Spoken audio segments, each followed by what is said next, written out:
Good morning dear students, welcome back. आज हम लोग नया चैप्टर शुरू करने जा रहे हैं, दैट इज वेव ऑप्टिक्स। सब हम लोग जानते हैं कि जब ऑप्टिक्स की बात करते हैं तो रे ऑप्टिक्स के बेसिस पे काफी सारे फिनोमिना हैं जिनको हम लोग एक्सप्लेन नहीं कर पाते, जस्ट लाइक डिफ्रैक्शन है, इंटरफियरेंस है। इवन दैट अगर मैं स्नेल्स लॉ की बात करूं तो स्नेल्स लॉ को भी हम लोग रे ऑप्टिक्स के बेसिस पे प्रूव नहीं कर सकते।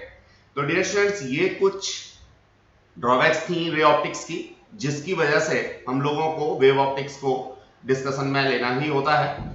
इवन दैट वेव ऑप्टिक्स अपने आप में कंप्लीट है ऐसा भी नहीं है, यहां भी कुछ phenomena just like photo electric effect होगा, कॉम्पटन इफेक्ट होगा, जीमन इफेक्ट होगा, ये हम लोग एक्सप्लेन नहीं कर पाते। तो अल्टीमेटली हम लोगों को ड्वेल नेचर जो इसके नेक्स्ट चैप्टर है वो हम लोगों को कंसिडरेशन में लेना होता है। इस तरह से जो कंप्लीट हमारा कॉन्सेप्ट है ऑप्टिक्स का वो ड्वेल नेचर के थ्रू ही हो पाता है। तो अभी डियर स्टूडेंट्स हम लोग वेव की बात करेंगे। तो सबसे पहले तो मैं यही जानना चाहूंगा कि ये वेव क्या है। डियर स्टूडेंट्स, वेव बोले तो a continuous disturbance which can propagate energy from one place to another place. ये एक कंटिन्यूअस डिस्टरबेंस है जो एनर्जी को एक जगह से दूसरी जगह पे प्रोपेगेट कर सकता है, ट्रांसफर कर सकता है, मोमेंटम को प्रोपेगेट कर सकता है, ट्रांसफर कर सकता है without affecting the energy and momentum of medium particles. जिस मीडियम के थ्रू वेव ट्रैवल कर रही है, प्रोपेगेट हो रही है, तो उस मीडियम के जो पार्टिकल्स हैं उनकी एनर्जी में कोई भी अंतर नहीं आएगा। ऐसा हम लोग यहां पे लेकर के चलते हैं। डियर स्टूडेंट्स, सीबीएसई के अकॉर्डिंग इसका वेटेज 7 मार्क्स का है। कुछ कंटेंट इस पर्टिकुलर ईयर के लिए हटा हुआ है तो वो मैंने आगे यहाँ ग्रीन से मार्क कर रखा है, आप उसको एक बार देख लेंगे। जहां तक टॉपिक्स की बात हम लोग करें तो सबसे पहले हम लोगों को यहाँ डिस्कस करना होगा वेव फ्रंट क्या होता है। नाम से ही क्लियर हो रहा है, वेव का जो आगे वाला हिस्सा होगा उसको हम लोग वेव फ्रंट कहेंगे। हाइगेन प्रिंसिपल, बेसिकली हम लोगों को वेव ऑप्टिक्स जब पढ़ना होता है तो कौन कौन से प्रिंसिपल्स को ध्यान में रखना होता है, किन किन चीजों को ध्यान में रखना होता है, ऐसा हमें हाइगेन ने बताया। तो हाइगेन प्रिंसिपल के नाम से हम लोग इसको जानते हैं। रिफ्लेक्शन एंड रिफ्रैक्शन, जो आप लोग लॉज पढ़ के आए हैं, स्पेशली रिफ्लेक्शन के लिए I इक्वल्स टू R आप लोग पढ़ के आए हैं। रिफ्रैक्शन के लिए आप लोगों ने Snell's law sine I over sine R equals to constant पढ़ा था। तो इनके प्रूव हम लोगों को यहां पे पढ़ने हैं, करने हैं वेव फ्रंट की हेल्प से। Then after proof of law of reflection and refraction using Huygens principle, जो अभी ऊपर वाला कॉन्सेप्ट था वही है हमारा। देन आफ्टर इंटरफेरेंस, एक मजेदार सा कॉन्सेप्ट हम लोगों को यहां पढ़ना है इंटरफेरेंस का। एग्जैक्टली इंटरफेरेंस होता क्या है, that is energy redistribution. Energy का रीडिस्ट्रीब्यूशन होता है, एक जगह से हटती है दूसरी जगह लग जाती है, दूसरी जगह से हटती है तीसरी जगह लग जाती है। इसका एक बड़ा बढ़िया सा कॉन्सेप्ट हम लोगों को मिलता है क्या, light added to light gives darkness.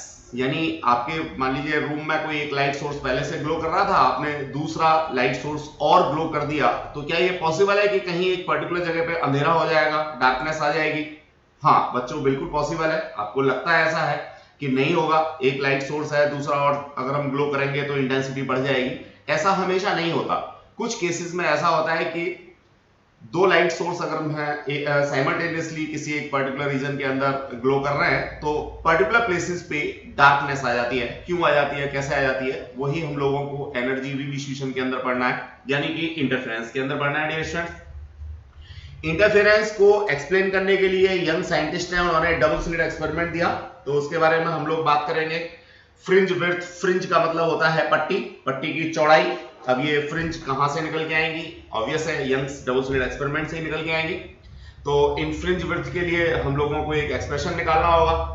Coherent sources की बात करेंगे। कोहेरेंट बोले तो एक जैसे, बिल्कुल सामान्य भाषा में मैं यहां डिस्कस करना चाहूंगा। कोहेरेंट बोले तो एक जैसे। अब एक जैसे कैसे, रंग रूप में नहीं, नो डाउट यहां फ्रीक्वेंसी सेम होनी चाहिए, वेवलेंथ सेम होनी चाहिए, फेज या तो डिफरेंस जीरो हो, अगर फेज डिफरेंस है तो वो फॉरएवर कांस्टेंट बना रहना चाहिए। ऐसे सोर्सेज को हम लोग कोहेरेंट सोर्सेज कहेंगे या कोहेरेंट वेव सोर्सेज कहेंगे। तो कैसे उनको हम लोग गैदर करेंगे, उनकी क्या कैरेक्टरिस्टिक्स होंगे, ये बात हम लोगों को पढ़नी है। इंटरफेरेंस सस्टेन करने के लिए, एक रिलायबल इंटरफेरेंस देखने के लिए हमें किन किन कंडीशंस की जरूरत होती है, ऐसा हम लोग यहां पढ़ने वाले हैं डियर स्टूडेंट्स। इसके बाद हम लोग डिफ्रैक्शन की बात करेंगे। सिंगल स्लिट के थ्रू लाइट का डिफ्रैक्शन यानी फैलाव हम लोगों को यहाँ पे पढ़ना है डियर स्टूडेंट्स। डिफ्रैक्शन एक कॉमन फिनोमिना है जिसकी वजह से हम लोगों को किसी रूम के अंदर सनलाइट मिल पाती है या सनलाइट की वजह से हम लोग रूम के अंदर कुछ देख पाते हैं। वैसे तो सब जानते हैं कि भैया लाइट जो है वो स्ट्रेट लाइन पाथ में ट्रेवल करती है, लेकिन फिर भी सन की डायरेक्ट अपीयरेंस न होने के बावजूद हमारे रूम के अंदर कुछ उजाला होता है, कुछ रोशनी होती है, तो वो कहां से होती है? वो कहीं ना कहीं डिफ्रैक्शन की वजह से ही होती है। तो डिफ्रैक्शन क्या होता है, सिंगल स्लिट से डिफ्रैक्शन कैसे होगा, यहाँ भी कुछ पट्टियां बनेंगी, फ्रिंजेस बनेंगी, उनकी विड्थ के लिए एक्सप्रेशन हम लोग फाइंड आउट करेंगे डियर स्टूडेंट्स इस चैप्टर के अंदर। अब ये देखिए ग्रीन मार्क हम लोगों ने जो कर रखा है वो पर्टिकुलर ईयर के लिए सिलेबस में नहीं है, तो कॉम्पिटिटिव एग्जाम के लिए तो हम लोगों को करना ही है। इसको देख लेते हैं, resolving power of microscope and astronomical telescope. हम लोगों ने एस्ट्रोनॉमिकल टेलीस्कोप और माइक्रोस्कोप पीछे पढ़ी रखे हैं, उनकी रिजॉल्विंग पावर को मैं हिंदी में कह सकता हूं विभेदन क्षमता। अब नो डाउट कुछ बच्चों को तो विभेदन ही ज्यादा थोड़ा मुश्किल लग रहा होगा, रिजॉल्विंग आसान लग रहा होगा, कुछ बच्चों को विभेदन अच्छा लग रहा होगा, रिजॉल्विंग थोड़ा मुश्किल लग रहा होगा। तो टू रिजॉल्व का मतलब अलग अलग करना, दो नजदीक ऑब्जेक्ट्स को अलग अलग करके देखना, सेपरेटली देखना, क्या कहलाता है? रिजॉल्विंग कहलाता है। तो माइक्रोस्कोप और एस्ट्रोनॉमिकल टेलीस्कोप की जो रिजॉल्विंग पावर्स हैं उनके लिए एक्सप्रेशंस हैं, हमने यहाँ नोट्स में दे रखे हैं, लास्ट में जाकर के क्लासेस भी हम लोग यहाँ देंगे आपको, लेकिन सीबीएसई के लिए आप इसे छोड़ सकते हैं। Polarisation, flame polarisation. अब देखिए पोलराइजेशन क्या है? पोलराइजेशन है किसी एक पर्टिकुलर डायरेक्शन में झुकाव, टेंडेंसी टुवर्ड्स पर्टिकुलर डायरेक्शन, तो इसे हम लोग पोलराइजेशन कहते हैं। अब ये पोलराइजेशन किसका?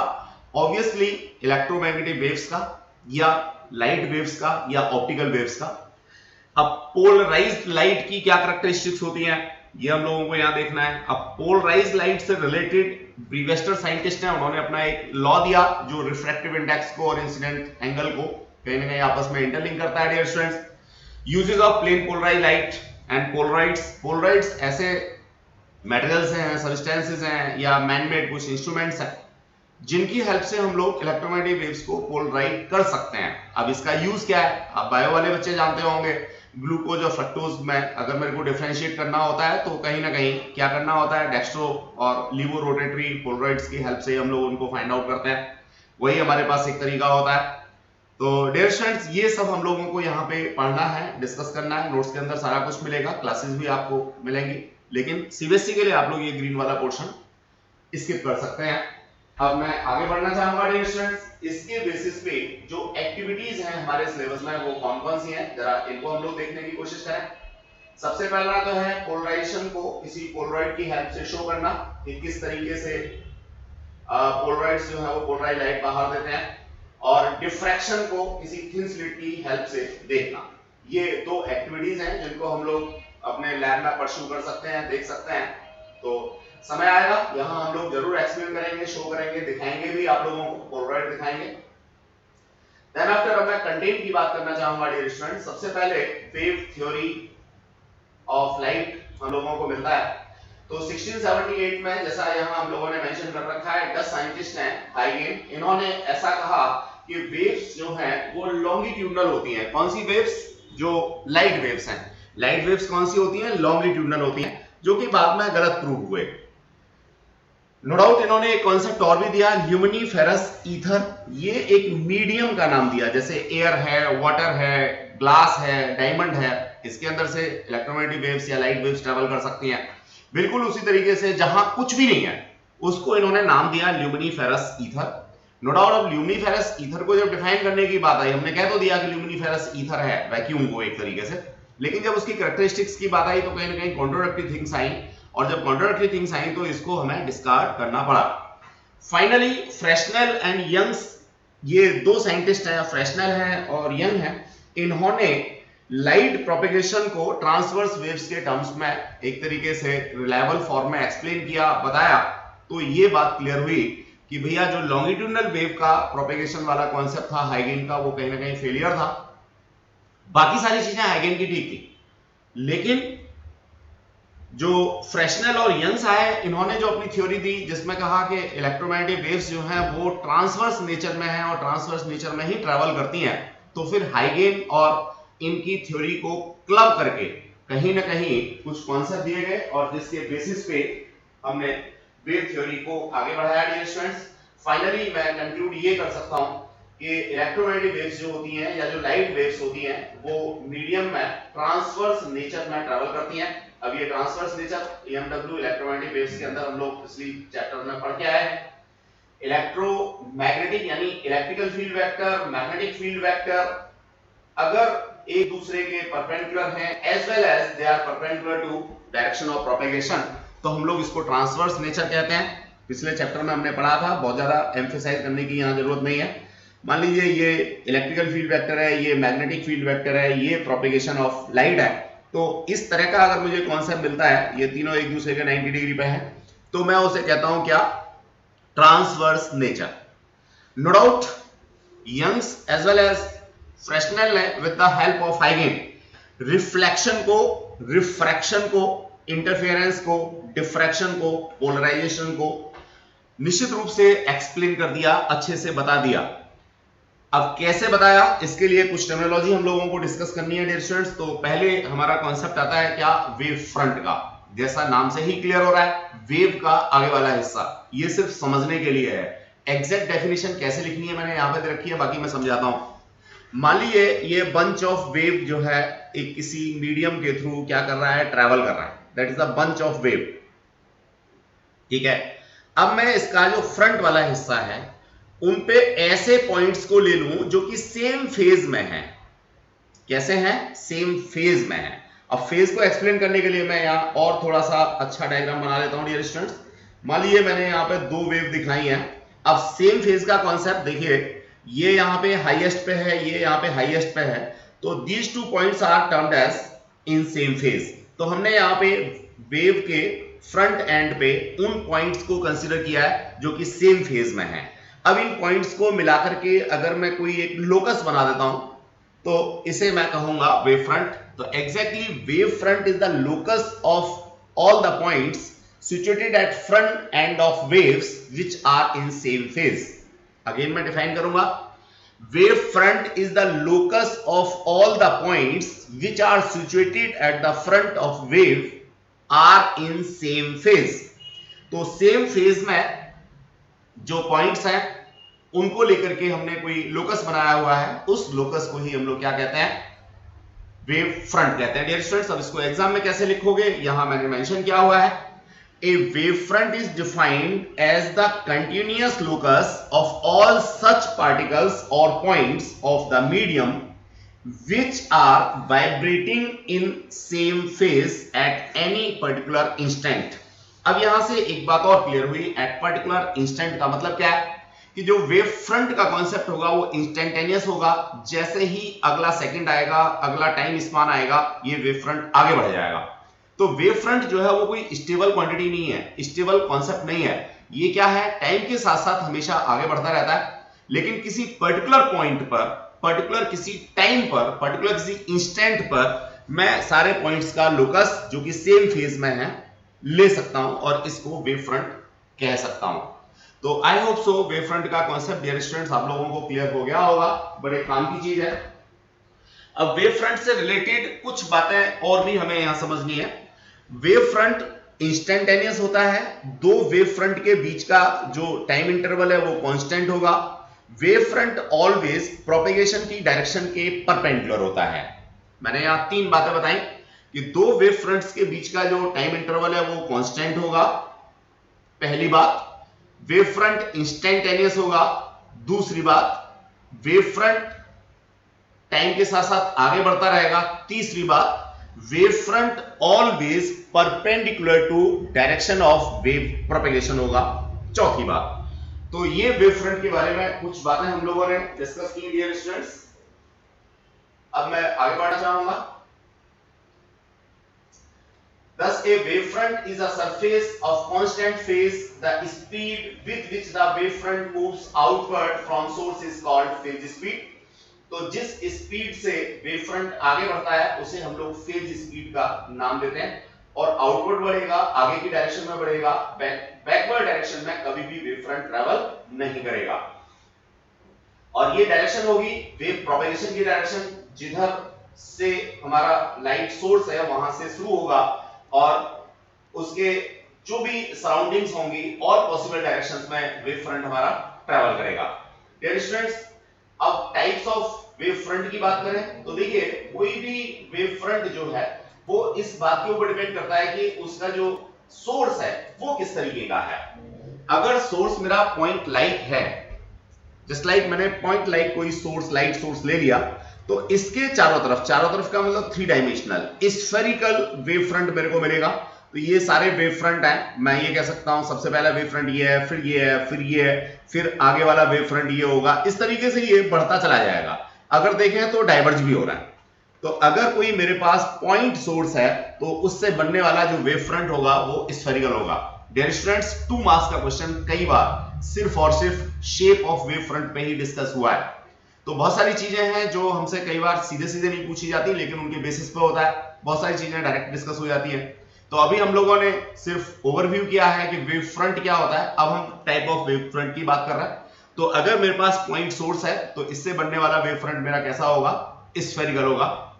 देन आफ्टर, अगर मान लीजिए मेरा वेव सोर्स सिलेंड्रिकल है, लीनियर है, जस्ट लाइक ट्यूबलाइट की भी जो थिकनेस है वो काफी ज्यादा होती है, या रेडियस कंपैरेटिवली काफी ज्यादा होती है। बिल्कुल पतले वाली ट्यूबलाइट आप ले लो, तो उससे निकलने वाला जो वेव फ्रंट होगा वो डियर स्टूडेंट्स कैसा होगा, सिलेंड्रिकल होगा। और ये सिलेंड्रिकल वेव फ्रंट जो है वो टाइम टू टाइम क्या होता चला जाएगा, इसका रेडियस जो है वो बढ़ता चला जाएगा। ये इस तरीके से वेव फ्रंट क्या होता जाएगा, बढ़ता चला जाएगा प्रोग्रेसिव डायरेक्शन में। तो लीनियर वेव सोर्स को करस्पॉन्ड करेगा कौन, सिलेंड्रिकल वेव फ्रंट। अब हमारा आता है plane wave front. Dear students, देखिए प्लेन वेव फ्रंट जो होता है, नो डाउट वो हम लोगों को हाइपोथेटिकल कंडीशंस में ही मिलता है। नॉर्मली प्लेन वेव फ्रंट हम लोगों को मिलता नहीं है, हम बना सकते हैं इसको, ये एक अलग मैटर है। कैसे बना सकते हैं समझिए। मान लीजिए मेरे पास यहाँ कोई पॉइंट सोर्स है, इससे निकलने वाली जो वेव्स होंगी वो ऑल पॉसिबल डायरेक्शन में होंगी। तो नो डाउट ये एक तरीके से डाइवर्जिंग वेव फ्रंट होगा, मैं ये कह सकता हूं, या एज ए होल कंसीडर कर लूं तो ये मेरा स्फेरिकल वेव फ्रंट होगा, ये कह सकता हूं। अब अगर मैं इसके आगे कोई एक कॉन्वेक्स लेंस लगा दूं, डियर स्टूडेंट्स, क्या लगा दूं, कॉन्वेक्स लेंस, तो मैं जानता हूं कि आफ्टर रिफ्रैक्शन लेंस से मेरे को जो लाइट रेज है वो कैसी मिल जाती हैं, पैरेलल मिल जाती हैं। बस बन गया काम। अगर मेरी लाइट रेज कैसी हैं, पैरेलल हैं, तो ऐसी स्थिति में इससे बनने वाला जो वेव फ्रंट होगा वो कैसा होगा dear students, plane wave front होगा। नो डाउट ये प्लेन वेव फ्रंट अगेन इसके साथ में क्या बनाएगा, 90 डिग्री एंगल बनाएगा प्रोपेगेशन की डायरेक्शन के साथ में। वही चीज हमने यहां दिखा रखी है। ये हमारे पास लाइट वेव्स हैं और इन लाइट वेव्स के परपेंडिकुलर हमने यहाँ पे ये प्लेन वेव फ्रंट दिखा रखा है। तो दो ही कंडीशन में प्लेन वेव फ्रंट का कॉन्सेप्ट हम लोग ले सकते हैं। या तो हमारा सोर्स इनफाइनाइट डिस्टेंस पे हो, वहां से लाइट रेज आ रही होंगी, डाइवर्जन होगा, लेकिन जो डाइवर्जन का एंगल होगा वो कंपैरेटिवली काफी कम होगा, तो हम एक छोटे सेगमेंट में एक छोटा वेव फ्रंट कंसीडर कर सकते हैं, उसे प्लेन वेव फ्रंट कह सकते हैं। या फिर दूसरा तरीका यही है कि मैंने पॉइंट सोर्स के आगे या किसी भी सोर्स के आगे क्या लगाया, एक कॉन्वेक्स लेंस लगाया जो आफ्टर रिफ्रैक्शन लाइट रेज को क्या कर देता है, पैरेलल कर देता है। तो यहां मेरे को अगर वेव फ्रंट का कॉन्सेप्ट लेना होगा तो वो कैसा मिल जाएगा, प्लेन वेव फ्रंट मिल जाएगा। डियर स्टूडेंट्स, हम लोग जो भी यहाँ स्टडीज करेंगे वो निश्चित रूप से प्लेन वेव फ्रंट को लेकर के ही करेंगे। हमारा सारा का सारा काम जो होना है वो प्लेन वेव फ्रंट को लेकर के ही होना है। तो पहला क्वेश्चन हमारा तैयार हुआ types of wave front end associated wave sources को लेकर के। अब हम लोग आगे बढ़ना चाहेंगे, कुछ और टाइप के वेव फ्रंट के बारे में बात करना चाहेंगे। ये प्लेन वेव फ्रंट का कॉन्सेप्ट मैंने आपको बता दिया। ये कन्वर्जिंग स्फेरिकल वेव फ्रंट, एसएफडब्ल्यू का मतलब spherical forwarding wave front, diverging spherical forwarding wave front. तो डाइवर्ज का मतलब हम लोग समझते हैं बाहर की तरफ फैल रहा है डाइवर्जिंग, और एक पर्टिकुलर पॉइंट पे आकर के मिल जाता है, दैट इज कन्वर्जिंग। तो ये इस तरीके से हम लोगों का डिफरेंट टाइप्स के वेव फ्रंट्स का कांसेप्ट क्लियर हो जाता है डियर स्टूडेंट। अब जितने भी टाइप के वेव फ्रंट है और उनसे एसोसिएटेड जो वेव सोर्सेज हैं उनको हम लोगों ने यहाँ पे लिस्ट कर रखा है। वो इसलिए कि आपको रिवाइज करना है या एग्जाम में कैसे लिखना है, तो ये बात आप यहाँ से समझ सकते हैं। स्फेरिकल है, सिलेंड्रिकल है, और फिर ये प्लेन वेव फ्रंट का कॉन्सेप्ट आ गया हमारा। अगेन जो वेव फ्रंट की कैरेक्टरिस्टिक थी जिसमें मैंने बताया था, the energy of wave travel in direction perpendicular to the wave front. जैसा मैंने अभी बताया था कि जो वेव्स हैं या जो लाइट रेज हैं वो वेव फ्रंट के परपेंडिकुलर ट्रेवल करती हैं। नेक्स्ट मैंने कॉन्सेप्ट आपको वेव फ्रंट का बताया था कि ये क्या है, इंस्टेंटेनियस है। दो कंटिन्यूअस वेव फ्रंट के बीच का जो टाइम इंटरवल है वो कांस्टेंट रहेगा, तो ये हम लोगों ने यहाँ पे मेंशन कर रखा है डियर। अब जनरल प्रिंसिपल्स की बात हम लोग करते हैं, तो जनरल प्रिंसिपल्स में यही दोनों चीजों को हमने यहाँ पे दोबारा से लिखा हुआ है एक तरीके से। Rays are perpendicular to wave fronts, the time taken for light to travel from one wave front to another wave front is same along any ray. हर रे के लिए जो टाइम इंटरवल है वो कैसा होगा, सेम होगा। ये बड़े काम की चीज है डियर स्टूडेंट्स, इस चीज को मैं एक बार फिर आप लोगों से शेयर करना चाहूंगा, फिर एक बार एलोबरेट करना चाहूंगा। मान लीजिए मेरे पास ये एक डाइवर्जिंग क्या है वेव फ्रंट, वेव सोर्स का कॉन्सेप्ट है। अब यहां पे मैं दो वेव फ्रंट ले लेता हूं, एक वेव फ्रंट ये ले लिया और सपोज दूसरा वेव फ्रंट मैंने ये ले लिया, तो नो डाउट इस रे को यहां से यहां तक आने में जो टाइम लगेगा, इस रे को यहां से यहां तक जाने में जो टाइम लगेगा, या इस रे को यहां से यहां तक आने में जो टाइम लगेगा, या इस रे को यहां से यहां तक आने में जो टाइम लगेगा, वो कैसा होगा, सेम होगा। डेल्टा टी जो होगा वो कैसा होगा, तीनों में सेम होगा। Are you getting the concept और नॉट? डिस्टेंस डिफर हो सकती है, डजंट मैटर, डिस्टेंस ट्रेवल्ड जो है वो अलग अलग हो सकती है, depends on velocity of light, लेकिन जो टाइम इंटरवल होगा दो कॉन्सिक्यूटिव वेव फ्रंट्स के बीच में डिस्टेंस ट्रेवलिंग का वो कैसा होगा, सेम होगा। यही बात हमने लास्ट वाले पॉइंट में डिस्कस की है। अब डियर स्टूडेंट्स मैं हाइगेन के बारे में बात करता हूं। हाइगेन का एक कॉन्सेप्ट छोटा सा तो गड़बड़ हो ही गया था जो प्रोपेगेशन वाला था, लेकिन फिर भी उसके बेसिस पे काफी सारा चीजें इन्होंने दी। हाइगेन प्रिंसिपल ऑफ सेकेंडरी वेवलेट्स। अब ये सेकेंडरी वेवलेट्स क्या है, देखिए डियर स्टूडेंट्स बड़ा सिंपल सा कॉन्सेप्ट है। मान लीजिए यहाँ पे कोई सोर्स है, अब सोर्स से ये लाइट वेव्स हमारी निकली, यहां पे मैंने कोई भी एक वेव फ्रंट कंसीडर कर लिया, सपोज ये वेव फ्रंट कंसीडर कर लिया, तो अब इस वेव फ्रंट के ऊपर सिचुएटेड जितनी भी पॉइंट्स होंगे वो सारे के सारे पॉइंट्स जो है वो सेकेंडरी वेव सोर्स की तरह से काम करेंगे, और इन सेकेंडरी वेव सोर्सेस से निकलने वाली जो वेवलेट्स होंगी, इन वेवलेट्स को मैं सेकेंडरी वेवलेट्स के नाम से जानूंगा। तो आई होप सो आपको सेकेंडरी वेवलेट्स का कॉन्सेप्ट क्लियर हो गया होगा। मैं अगेन एक बार डिस्क्राइब करता हूं। ये मेरे पास कोई लाइट सोर्स है, यहां से लाइट निकली, मैंने ये वेव फ्रंट लिया। अब इस वेव फ्रंट के ऊपर सिचुएटेड जितने भी पॉइंट होंगे वो सारे के सारे एक फ्रेश या एक न्यू वेव सोर्स की तरह से बिहेव करेंगे, और इन न्यू वेव सोर्सेस से निकलने वाली जो वेवलेट्स होंगी, इन वेवलेट्स को हम लोग सेकेंडरी वेवलेट्स का नाम देंगे। तो ऐसा हमें हाइगेन ने ही बताया था।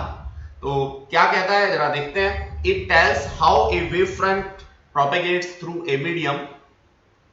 जो हाइगेन का प्रिंसिपल है वो हमें ये बताता है कि किसी मीडियम के थ्रू जो वेव फ्रंट है वो किस तरीके से प्रोपेगेट होता है। उसमें पहली बात उन्होंने बताई, each point on A wave front is a source of secondary waves. Wave front के ऊपर जो भी पॉइंट है वो एक नए सोर्स की तरह से काम करेगा, जिसे हम सेकेंडरी वेव्स के नाम से देते हैं, which add up to give a wave front at any later time। इसके बाद ये हमें लेटर टाइम का मतलब इसके बाद नया वेव फ्रंट ये प्रोवाइड करेगा। फर्दर इस नए वेव फ्रंट के ऊपर जितने भी पॉइंट्स होंगे वो सारे के सारे एक फ्रेश सोर्स की तरह से काम करेंगे, और यहां से अगेन सेकेंडरी वेवलेट्स निकलेंगे। डियर स्टूडेंट्स टर्सरी वेवलेट्स का कोई कॉन्सेप्ट नहीं होता, सिर्फ सेकेंडरी वेवलेट्स का होता है, एक के बाद दूसरा, दूसरे के बाद तीसरा।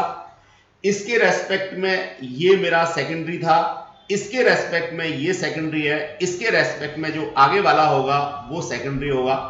तो फॉरवर्ड डायरेक्शन में ऑलवेज मेरे को वेव फ्रंट की बात करनी होती है। यहां से मिलने वाले पॉइंट्स को मैं सेकेंडरी सोर्स या फ्रेश सोर्स के नाम से जानता हूं, और निकलने वाली वेव्स को मैं यहां सेकेंडरी वेवलेट्स के नाम से जानता हूं। अब कुछ एजम्पशंस हाइगेन्स प्रिंसिपल को लेकर के क्या है, each point on wave front acts as a fresh source, मैंने अभी आपको बताया था 2 मिनट पहले। दूसरा है the secondary wavelets spread out in all directions. देखिए नो डाउट जो मेरे पास सेकेंडरी वेव सोर्सेज हैं, इनसे जो वेवलेट्स हैं वो ऑल पॉसिबल डायरेक्शन में निकलेंगी। ऐसा नहीं है कि सिर्फ फॉरवर्ड ही निकलेंगी, बैकवर्ड भी निकलेंगी, लेकिन जब हम वेव फ्रंट का कॉन्सेप्ट लेंगे तो ये पीछे वाली जो वेवलेट्स हैं, बैकवर्ड डायरेक्शन की जो वेवलेट्स हैं, इनको कंसीडरेशन में नहीं लेते, सिर्फ हमारा जो फ्रंट वाली वेवलेट्स हैं इनको लेकर के नया वेव फ्रंट हमारा बनता है। तीसरा है the new wave front at any later time is given by the forward envelope. जो मैंने अभी बात को बताया कि जो फॉरवर्ड वाली वेवलेट्स हैं इन्हीं की वजह से हमारा नया वेव फ्रंट का कॉन्सेप्ट आएगा। जो बैकवर्ड वाली हैं इनसे कोई वेव फ्रंट का कॉन्सेप्ट हम लोगों का नहीं आएगा। तो ये तीन चीजें हम लोगों ने यहाँ एजम्पशन में ली हैं, जो हाइगेन ने अपना प्रिंसिपल दिया था उसके लिए। इसी चीज को हमने अगेन एक सिस्टमैटिक डायग्राम की हेल्प से आपको यहाँ शो किया हुआ है। मैं अगेन यहाँ पे आपको शो करना चाहूंगा, बताना चाहूंगा, इन्हीं चीजों को एलोबरेट करना चाहूंगा। डियर स्टूडेंट्स, देखिए क्या है, मान लीजिए यहाँ पे मेरा कोई सोर्स है। अब सोर्स से ये डिफरेंट वेव्स जो है वो निकल रही हैं। मैंने पहला वेव फ्रंट कंसीडर किया, सपोज ए। इस वेव फ्रंट पर जितने भी ये पॉइंट्स हैं, ये सारे के सारे points A B C D, ये फ्रेश वेव सोर्स की तरह से काम कर रहा है और इन वेव सोर्सेस से ऑल पॉसिबल डायरेक्शन में ये वेवलेट्स निकल रही हैं। इस तरीके से ये वेवलेट्स निकल रही हैं। लेकिन जो मेरे को कमिंग वेव फ्रंट की बात करनी होगी, नेक्स्ट वेव फ्रंट की बात करनी होगी, वो सिर्फ फॉरवर्ड डायरेक्शन में, जिधर मेरा वेव का प्रोपेगेशन हो रहा था उसी डायरेक्शन को मैं फॉरवर्ड डायरेक्शन कहता हूं। तो अगला जो वेव फ्रंट होगा, जिसको मैं सी वेव फ्रंट कह रहा हूं, वो निश्चित रूप से इन्हीं वेवलेट्स की वजह से बनेगा। जो बैकवर्ड डायरेक्शन में वेवलेट्स आ रही थी, इनकी वजह से वेव फ्रंट का कोई कॉन्सेप्ट मेरे को कंसीडरेशन में नहीं लेना। ये मैंने डाइवर्जिंग के लिए डायग्राम दिया और ये वाला प्लेन वेव फ्रंट के लिए डायग्राम दिया है। नो डाउट जो प्रोग्रेसिव डायरेक्शन है, जो फॉरवर्ड डायरेक्शन है, उसी में मेरा वेव फ्रंट ऑलवेज ट्रैवल करता है। बैकवर्ड डायरेक्शन में वेव फ्रंट का कॉन्सेप्ट मुझे कभी भी नहीं लेना होगा। ये बात हम लोगों ने यहां से सीखी। अब मैं आगे बढ़ना चाहूंगा। मेंशन भी कर रखा है no backward wave front is possible. तो नोट्स के अंदर सारी चीजें हमने दी हुई हैं, एक्सप्लेनेशन यहां से समझिए और नोट्स आपके पास। अब मैं reflection on the basis of wave theory की बात करना चाहूंगा। डियर स्टूडेंट्स, ये कुछ नहीं है, एक बड़ा नॉर्मल सा कॉन्सेप्ट है जिसमें हम लोगों को incident angle equals to refracted angle, इस बात को शो करना होता है। I इक्वल्स टू R को शो करना होता है। इसके लिए डायग्राम हमारा बहुत इंपॉर्टेंट है। मैंने तो यहाँ प्री फैब्रिकेटेड डायग्राम आपके सामने प्लेस किया हुआ है, लेकिन आपको ये डायग्राम अपने हाथ से अपने नोट्स में जरूर एक बार बना के देखना है, क्योंकि जिस समय हम डायग्राम बनाते हैं उसी समय हमसे गड़बड़ हो जाती है। डियर स्टूडेंट्स, करना क्या है समझिए। सबसे पहले तो मुझे यहाँ पे ये कोई x b c y ये रिफ्लेक्टिंग सरफेस लेना है, इट मे बी मिरर। अब इसके ऊपर बहुत सारी लाइट वेव्स आकर के गिरेंगी। अब देखिए, वेव और रे में कहीं कंफ्यूज होने की जरूरत नहीं है, मैं अभी उसको भी आपको क्लियर करना चाहूंगा। ये मैंने दो वेव्स यहां पे कंसीडर कर ली। ऑब्वियसली ये वेव सरफेस पे जाके यहां पे टकरा गई तो रिफ्लेक्ट भी होगी। ये मैंने रिफ्लेक्टेड वेव को दिखा दिया है। जो ऊपर वाली वेव थी वो मेरी आगे गई और इस सी पॉइंट पे जाके इंसिडेंट हुई। जब सी पॉइंट पे जाके इंसिडेंट होगी तो ये भी रिफ्लेक्ट हो जाएगी और रिफ्लेक्ट होने के बाद इस पाथ को लेकर के आगे चलेगी। डियर स्टूडेंट्स, ये नॉर्मल टू प्लेन का कॉन्सेप्ट हम लोगों ने यहाँ पे कंसीडरेशन में लिया हुआ है। ये नॉर्मल टू प्लेन है, ये भी नॉर्मल टू प्लेन है। अब नेक्स्ट बात जो हम लोगों को आती है वो आती है वेव फ्रंट की। तो जहां मेरी ये एस वेव स्ट्राइक कर रही थी, उस पॉइंट से मैंने क्या किया, ये वेव फ्रंट ले लिया। इसको मैंने कहा वेव फ्रंट नंबर 1 या इंसिडेंट वेव फ्रंट, और इसको मैंने कहा वेव फ्रंट नंबर 2 या reflected wave front. Dear students, जैसा कि डिफाइन मैं जानता हूं इंसिडेंट एंगल की, वो इंसिडेंट एंगल क्या होता है, नॉर्मल टू सरफेस और इंसिडेंट रे के बीच में एंगल इंसिडेंट एंगल होता है। अब मुझे जो प्रूव करना है वो क्या करना है, इंसिडेंट एंगल रिफ्लेक्टेड एंगल के बराबर, इसी तरीके से रिफ्लेक्टेड एंगल इंसिडेंट के बराबर। तो यहां भी अगर मैं इंसिडेंट एंगल की बात करना चाहूंगा तो ये वाला मेरा इंसिडेंट एंगल के बराबर होगा। डियर स्टूडेंट्स, देखते हैं जरा किस तरीके से प्रूव किया जा सकता है। सबसे पहले तो मैं यहां दो ट्रायंगल्स के नाम आपको देना चाहूंगा, दैट इज ट्रायंगल ABC और दूसरा है ट्रायंगल DBC। इन दोनों ट्रायंगल्स को आप लोग देखिए, मैं यहां मेंशन कर रहा हूं A, B और C, ये वाला ट्रायंगल। और दूसरा ट्रायंगल डियर स्टूडेंट्स मैं ग्रीन वाला आपको बना के दे रहा हूं, ये वाला ट्रायंगल। इन दोनों ट्रायंगल्स को अगर मैं कॉन्ग्रेंट प्रूव कर दूं तो नो डाउट ये वाला एंगल इस वाले एंगल के बराबर प्रूव हो जाएगा। ये वाला एंगल अगर मैं देखता हूं तो कहीं ना कहीं इंसिडेंट एंगल के बराबर है। कैसे बराबर है वो भी जरा समझने की कोशिश कीजिए। रटना तो बड़ा आसान सा काम होता है, लेकिन रटने से बात नहीं बनेगी। देखिए ये पूरा एंगल कितना 90 डिग्री। क्यों? क्योंकि ये मेरे पास वेव फ्रंट है और ये इंसिडेंट वेव है, तो वेव फ्रंट और इंसिडेंट वेव के बीच में 90 डिग्री का एंगल होता है। दूसरी तरफ अगर मैं बात करूं तो ये पूरा एंगल 90 डिग्री। क्यों है पूरा एंगल 90 डिग्री? बिकॉज ऑफ ये रिफ्लेक्टिंग सरफेस और ये नॉर्मल टू सरफेस। तो रिफ्लेक्टिंग सरफेस और नॉर्मल टू सरफेस के बीच में अगेन 90 डिग्री एंगल। अब अगर मैं बात करना चाहूं देखिए इस छोटे एंगल की, तो ये मेरा पहले और दूसरे एंगल के अंदर क्या आ रहा है? कॉमन आ रहा है। डियर स्टूडेंट्स 90 में से इस पार्ट को अगर मैं सब्ट्रैक्ट करता हूं तो आई बचता है। अगर 90 में से अगेन इसी पार्ट को सब्ट्रैक्ट करता हूं तो मेरा क्या बचता है?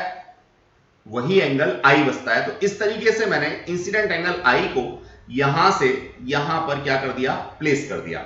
बिल्कुल वैसा ही कॉन्सेप्ट मैं ले सकता हूं रिफ्लेक्टेड एंगल आर को इस आर के बराबर। सेम कॉन्सेप्ट यहां पे भी क्या होगा? ये वाला जो एंगल है ये दोनों में कॉमन है। अब डियर स्टूडेंट्स इन दोनों ट्रायंगल्स को कॉन्ग्रेंट प्रूव करना बहुत आसान सा काम है। कैसे? समझिए। सबसे पहली बात तो मैं ये कहना चाहूंगा कि ये वाला एंगल और ये वाला एंगल दोनों 90 डिग्री हैं। क्यों है 90 degree? Because of wave front और वेव के बीच में बनने वाले एंगल हैं डियर स्टूडेंट्स। दूसरी बात ये कहना चाहूंगा कि जो BC लाइन है ये BC लाइन दोनों में कॉमन है। तीसरी बात मैं ये कहना चाहूंगा कि A से लेकर के C तक की जो डिस्टेंस है वो एग्जैक्टली बराबर है B से लेकर के D तक की डिस्टेंस के। क्यों बराबर है? क्योंकि सेम मीडियम में सेम वेलोसिटी सेम टाइम। मैं फिर रिपीट कर रहा हूं, सेम मीडियम, भाई सेम मीडियम के अंदर लाइट रेज ट्रेवल कर रही हैं, इसका मतलब वेलोसिटी ऑफ लाइट कैसी होगी? सेम होगी। और सेम टाइम के लिए ट्रेवल कर रही हैं, क्योंकि दो कॉन्सिक्यूटिव वेव फ्रंट के बीच का टाइम इंटरवल कांस्टेंट होता है। तो डिस्टेंस ट्रेवल्ड जो होगी वो होगी मेरे पास क्या? Speed into time. अब मैंने यहां पे स्पीड को सेम कहा बिकॉज ऑफ सेम मीडियम में है, टाइम को सेम कहा क्योंकि दो कॉन्सिक्यूटिव वेव फ्रंट है, तो दो कॉन्सिक्यूटिव वेव फ्रंट के बीच का टाइम इंटरवल सेम होता है। तो इस तरह से डिस्टेंस भी क्या होगी? सेम होगी। जब डिस्टेंस सेम होगी तभी मैंने कहा कि AC जो है वो बराबर है AD के। अब डियर स्टूडेंट्स इन दोनों ट्रायंगल्स में तीन बातें मैंने आपको बता दी। साइड, एंगल, साइड, या RHS भी मैं इसमें लगा सकता हूं। तो ये दोनों ट्रायंगल कैसे हो गए? कॉन्ग्रेंट हो गए।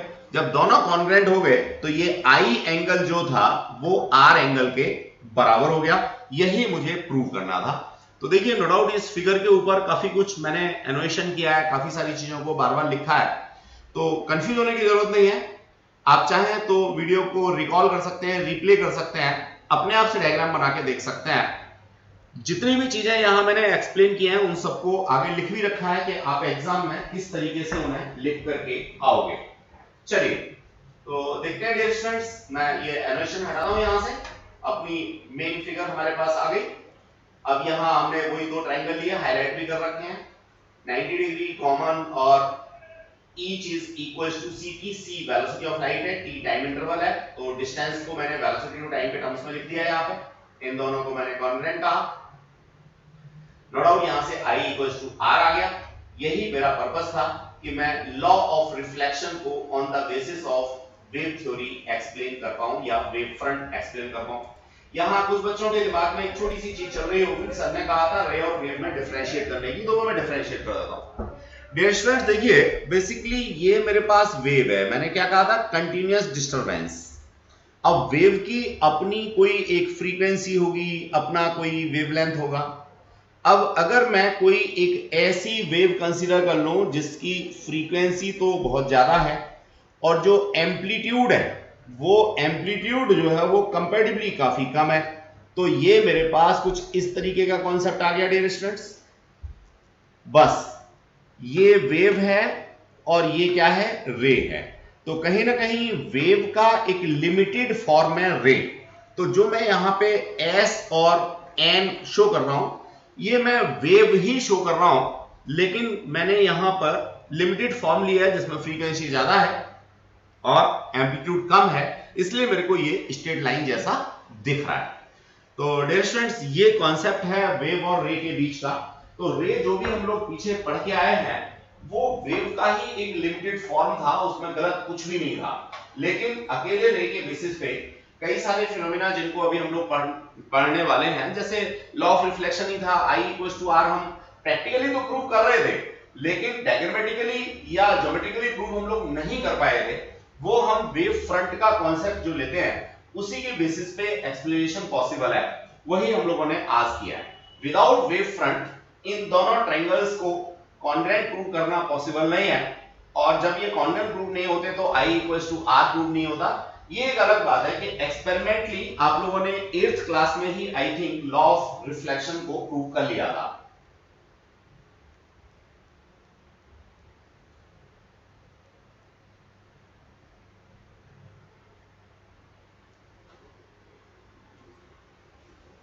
आगे बढ़ते हैं dear students. Sorry, reflection on the basis of wave front हमने क्लियर कर लिया। अब हम रिफ्रैक्शन की बात करेंगे, जिसमें हमारी लाइट रे एक मीडियम से दूसरे मीडियम में ट्रैवल करेगी। देखिए, ये डायग्राम ही हमारा मेन है, इस डायग्राम के ऊपर ही सारा एनोटेट करके हम लोग समझने की कोशिश करेंगे, फिर आगे की बात करेंगे। देखिए, ये मेरा यहाँ पे मीडियम नंबर 1 है। इस मीडियम के अंदर वेलोसिटी ऑफ लाइट जो है वो v1 है।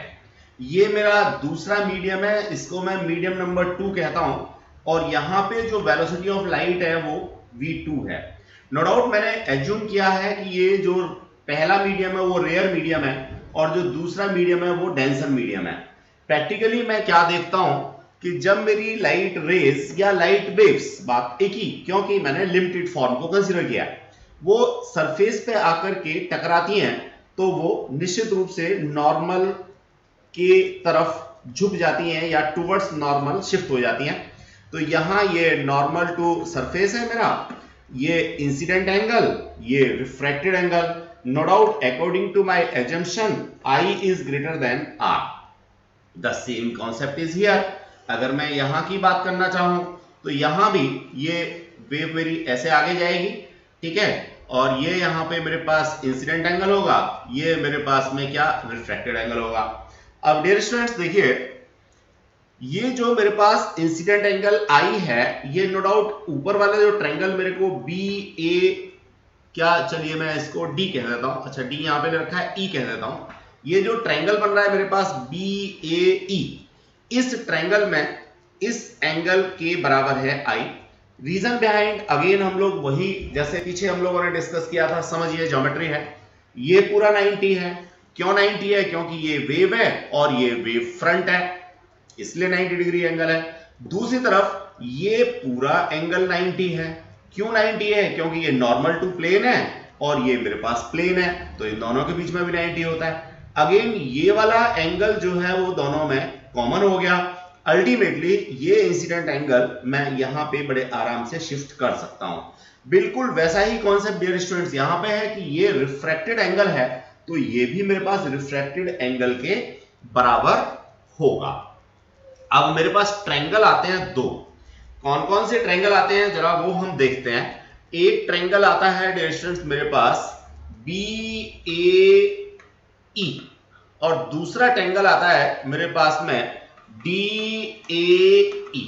इन दोनों ट्रायंगल्स को अगर मैं कंसीडर करता हूं तो बड़े आराम से मुझे कुछ चीजें मिलती हैं। इवन इनमें मेरे को कॉन्ग्रुएंट या सिमिलर प्रूव करने की जरूरत भी नहीं है, मुझे तो सिंपल सा ऊपर वाले ट्रायंगल से साइन I की वैल्यू निकालनी है और नीचे वाले ट्रायंगल से साइन R की वैल्यू निकालनी है, तो मैं बड़े आराम से जो मेरा स्नेल्स लॉ है उसको प्रूव कर पाऊंगा।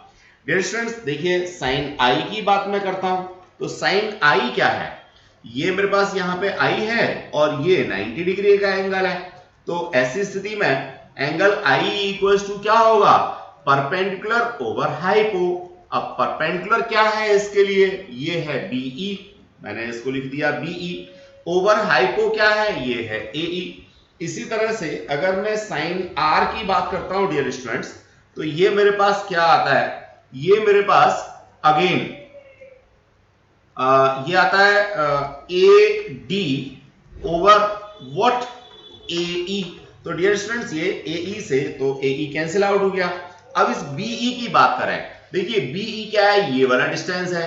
इस वाली डिस्टेंस को मैं वेलोसिटी इनटू टाइम के टर्म्स में लिख सकता हूं।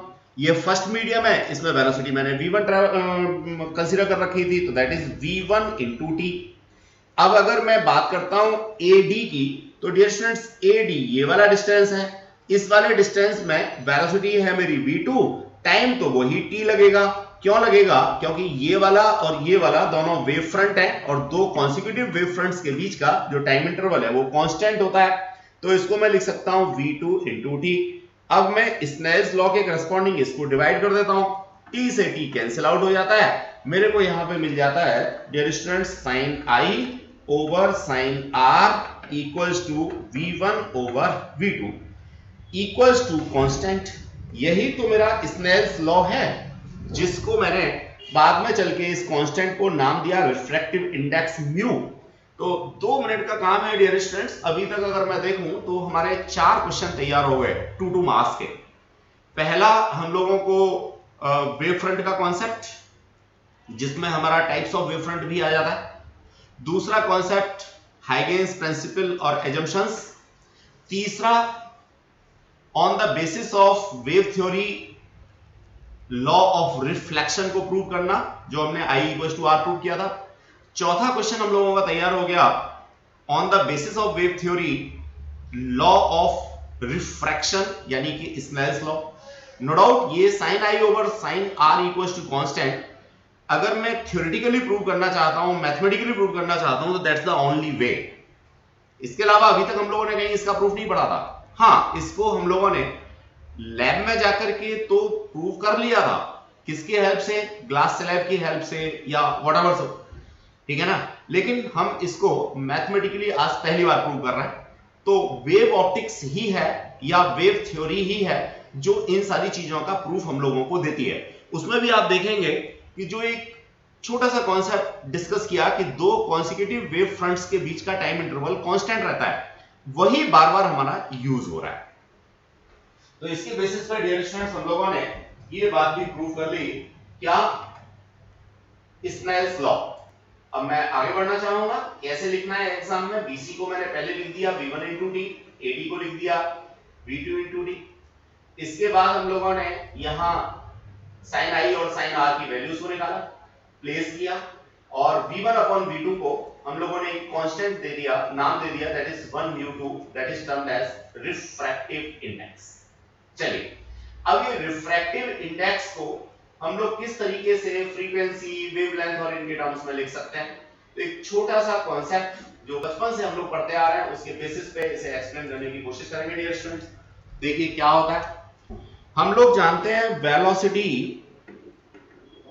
इक्वल्स टू क्या, डिस्टेंस या displacement over time. Dear student, displacement को हम लोग यहाँ वेवलेंथ के टर्म्स में जानते हैं और टाइम को कैपिटल T के टर्म्स में जानते हैं। इस कैपिटल T को अगर मैं ऊपर ले जाऊं तो ये लैम्डा इनटू फ्रीक्वेंसी न्यू हो जाता है। तो ये इसमें आप कंफ्यूज मत होइएगा, ये VV जो दे रखे हैं एक्चुअल में ये VV नहीं है, ये क्या है, फ्रीक्वेंसी है। गेटिंग द कॉन्सेप्ट और नॉट। फ्रीक्वेंसी एक ऐसी कैरेक्टरिस्टिक है जब एक मीडियम से दूसरे मीडियम में कोई भी लाइट वेव या रे ट्रेवल करती है तो फ्रीक्वेंसी अनऑल्टर्ड रहती है, फ्रीक्वेंसी के ऊपर कोई भी इफेक्ट नहीं होता, फ्रीक्वेंसी चेंज नहीं होती। तो स्नेल्स लॉ ही हम लोगों ने अभी डिस्कस किया था, that was sine I over sine R equals to v1 upon v2। मैंने velocity in first medium upon velocity in second medium को रिप्लेस कर दिया इस फॉर्मूले की हेल्प से, nu lambda 1 nu lambda 2, nu से न्यू कैंसिल आउट हो गया, that is lambda 1 over lambda 2। तो मैं स्नेल्स लॉ को sine I over sine R को अगर लैम्डा 1 अपॉन लैम्डा 2 लिखता हूं तो ये कोई गलत नहीं है। इसको मैं 1 म्यू 2 लिख सकता हूं या इसको मैं म्यू 2 ओवर म्यू 1 लिख सकता हूं। याद कीजिए पुरानी बातें सारी की सारी। ये हमारा रिफ्रैक्टिव इंडेक्स है किसका, सेकंड मीडियम का with respect to first, refractive index of second medium with respect to first.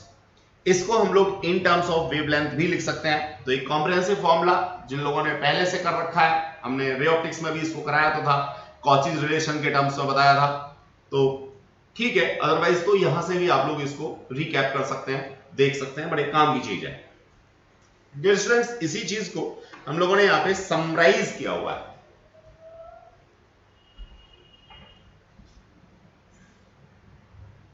अब हम लोग आगे बढ़ना चाहेंगे। रिफ्रैक्टिव इंडेक्स को हमने यहां पे इसी ऊपर वाले कॉन्सेप्ट से डाल दिया, that is speed of light in vacuum divided by speed of light in a medium. Speed of light in vacuum को हम लोग स्मॉल c से डिनोट करते हैं, दैट इज 2.98 × 10⁸ मीटर पर सेकंड। अब यहां से एक बात और भी समझनी होगी जिसको हमने यहां हाईलाइट कर रखा है कि वेलोसिटी ऑफ लाइट वैक्यूम में सबसे ज्यादा होती है। इसके अलावा कोई भी मीडियम होगा, कांच होगा, पानी होगा, एयर होगा, उसके अंदर वेलोसिटी ऑफ लाइट जो है वो कहीं ना कहीं 2.98 × 10⁸ से कम ही होगी। 10⁸ मीटर पर सेकंड से कम ही होगी किसी भी मीडियम के अंदर, चाहे वो ग्लास है, चाहे वो डायमंड है, चाहे वो वाटर है, चाहे वो एयर है। तो हर जगह पे ये वेलोसिटी जो है वो कम ही होगी। और कैसे कैलकुलेट कर सकते हैं हम लोग, ऐसे कैलकुलेट कर सकते हैं, refractive index of medium is equals to velocity of light in vacuum, that is fix, that is 2.98 × 10⁸ divided by, ये हमें कैलकुलेट करना है तो कुछ भी निकल के आएगी। अब डायमंड का रिफ्रैक्टिव इंडेक्स सबसे ज्यादा होता है, तो velocity of light inside diamond is least, सबसे छोटी होती है, सबसे कम होती है। तो डियर स्टूडेंट्स, इस चीज को हम लोगों ने यहाँ पे मेंशन भी कर रखा है। आई होप सो आप उसको नहीं भूलेंगे और कॉन्सेप्ट अपने दिमाग में बना लेंगे। छोटे छोटे क्वेश्चन आते हैं सीबीएसई में, 1 मार्क्स और 2 मार्क्स के क्वेश्चन में ये सब आपको मिलता है। अब मैं इसी के बेसिस पे एक्सप्लेन करना चाहूंगा behaviour of A prism, lens and mirror on the basis of what, wave front या वेव थ्योरी। तो कैसे हम करेंगे इसको जरा समझने की कोशिश करते हैं dear students. Behaviour of prism, lens and mirror को एक बात अगर समझ में आ गई तो फिर बाकी की सारी चीजें बड़े आराम से समझ में आती हैं। देखिए यहां भी हमें जो मेन कॉन्सेप्ट है वो यही याद रखना है, क्या एक तो वेलोसिटी जो है वो डिफर होती है अलग अलग मीडियम में, दूसरा दो वेव फ्रंट के बीच का जो टाइम इंटरवल है वो कांस्टेंट होता है। ये दो बातें यहां पे ध्यान रखनी है। सबसे पहले हम लोग यहां डिस्कस करना चाहेंगे प्रिज्म के बारे में। तो डियर स्टूडेंट्स, मान लीजिए ये मेरे पास में क्या है, प्रिज्म है। प्रिज्म सब लोग समझते हैं ट्रायंगुलर लैमिना है, पढ़ चुके हैं हम लोग।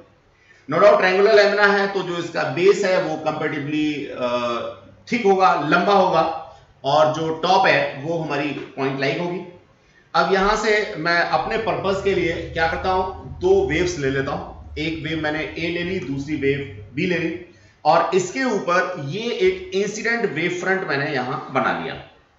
अब नो डाउट ये जो वेव ए है वो इस पॉइंट पे एक छोटे से टाइम के लिए कांच के अंदर से ट्रेवल करेगी, या एक लीस्ट डिस्टेंस, छोटी सी डिस्टेंस ट्रेवल करेगी कांच के अंदर से, जबकि नीचे वाली जो वेव है वो कांच के अंदर से कंपैरेटिवली काफी लंबा पाथ ट्रेवल करती है। हम सब लोग इस बात को देख रहे हैं डायग्राम में। अब डियर स्टूडेंट्स, रिफ्रैक्शन के बाद मेरे पास ये दोनों वेव मिल गई।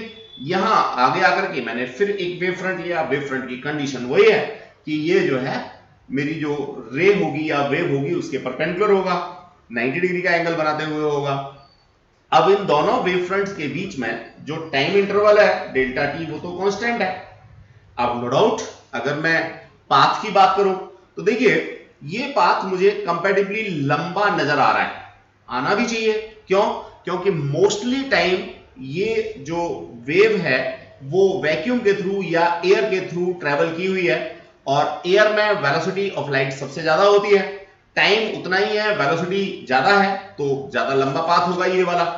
अब नीचे वाले पाथ की बात हम लोग करें तो नीचे वाले पाथ में एक लंबे समय तक ये कांच के अंदर से ट्रेवल करके गई है, बाकी समय में क्या है, बाहर से वैक्यूम से ट्रेवल हुई है।